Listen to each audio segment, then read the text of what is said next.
Le modèle de Bohr reprend les bases du modèle planétaire défini par Rutherford. Toujours fondé sur les lois de la mécanique classique, il inclut néanmoins certains concepts tels que la quantification des niveaux d'énergie. Même si ce modèle est aujourd'hui considéré comme faux, il reste encore très intéressant, puisqu'il conduit à des résultats exacts dans certains champs d'application. Rutherford nous a aidés à comprendre le modèle planétaire de l'atome, à savoir qu'il y a un noyau au centre où toute la masse prédominante est située et les électrons tournent autour.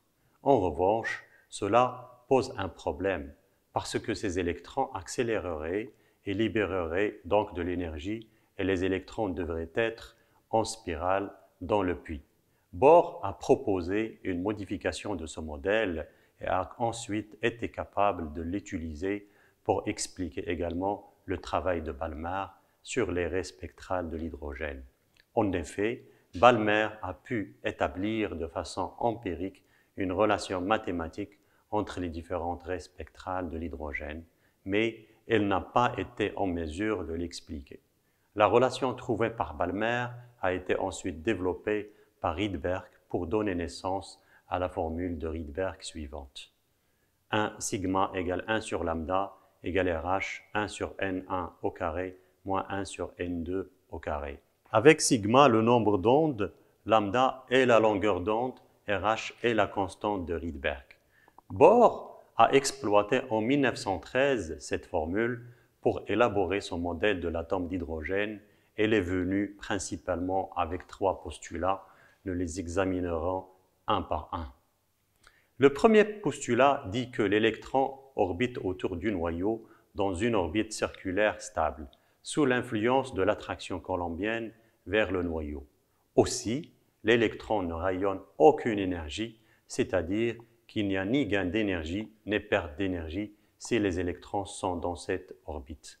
Imaginons que l'électron circule dans le sens contraire des aiguilles d'une montre, sur une orbite circulaire de rayon R.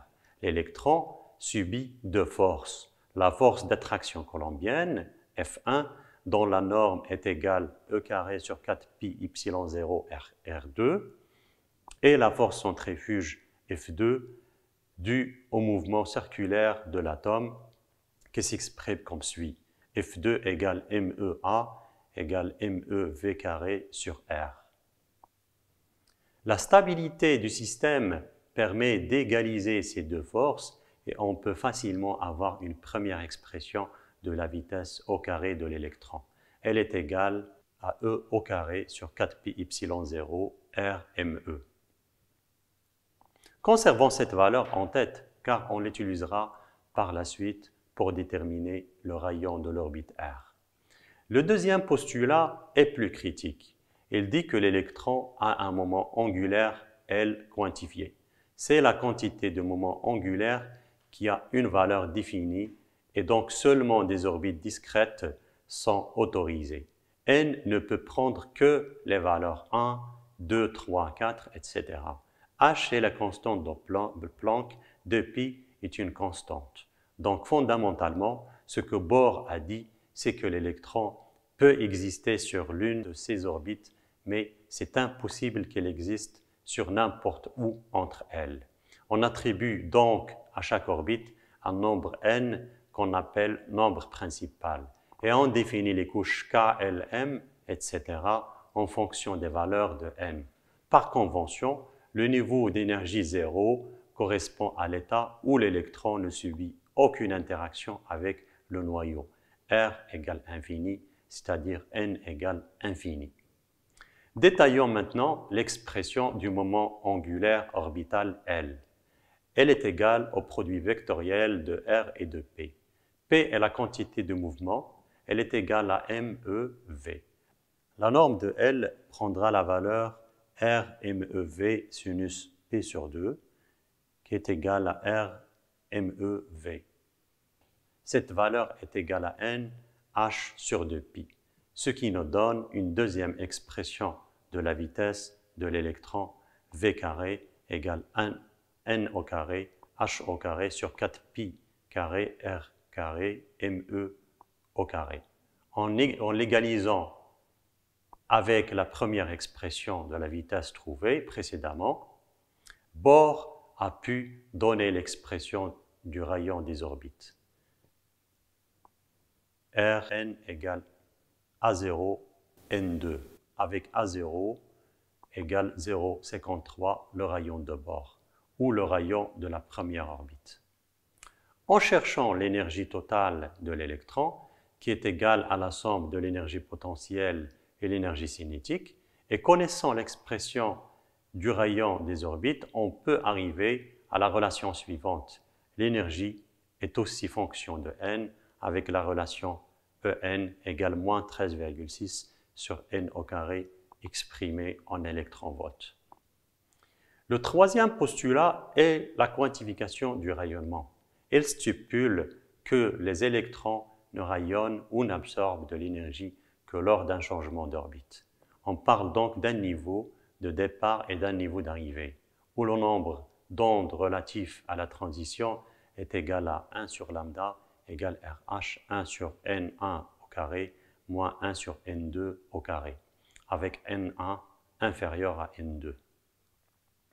Suivant ce troisième postulat, l'électron peut, à titre d'exemple, passer du niveau N1 au niveau N3 en absorbant un photon dont l'énergie est égale à E3 moins E1.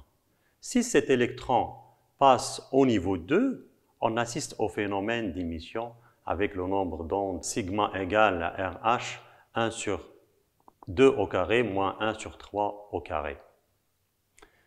C'est à ce niveau que Bohr avait une grande inspiration. Il était capable d'expliquer l'absorption ou l'émission du spectre d'hydrogène. La première série de ce schéma, c'est la série de Balmer. Les transitions liées à cette série sont donc le domaine visible dans la formule de Rydberg, N1 est égal à 2. Bohr a pu expliquer ces transitions en considérant que si l'atome d'hydrogène absorbe de l'énergie et que l'électron passe à un niveau d'énergie supérieur, il reviendra au niveau 2 en émettant des quantités quantifiées d'énergie. Si l'électron passe du niveau 3 au niveau 2, N2 prendra la valeur de 3 et N1 la valeur de 2. Il y a aussi d'autres séries dans l'ultraviolet et l'infrarouge. Et au lieu de 2, N1 prendra d'autres valeurs comme 1 s'il s'agit de la série de Lyman, 3 s'il s'agit de la série de Paschen, 4 s'il s'agit de la série de Brackett et 5 s'il s'agit de la série de Pfund. Alors, en utilisant la formule de Rydberg, Bohr a pu vérifier son modèle de l'atome. Son modèle est donc plus robuste que celui de Rutherford.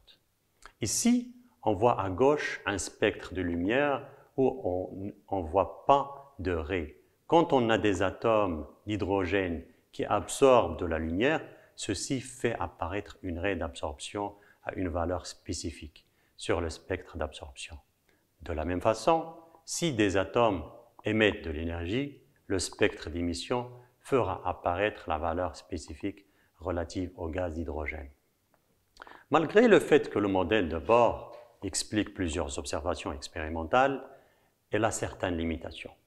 Le modèle n'explique pas plusieurs intensités et lignes spectrales, et n'explique pas aussi la structure hyperfine de quelques lignes spectrales.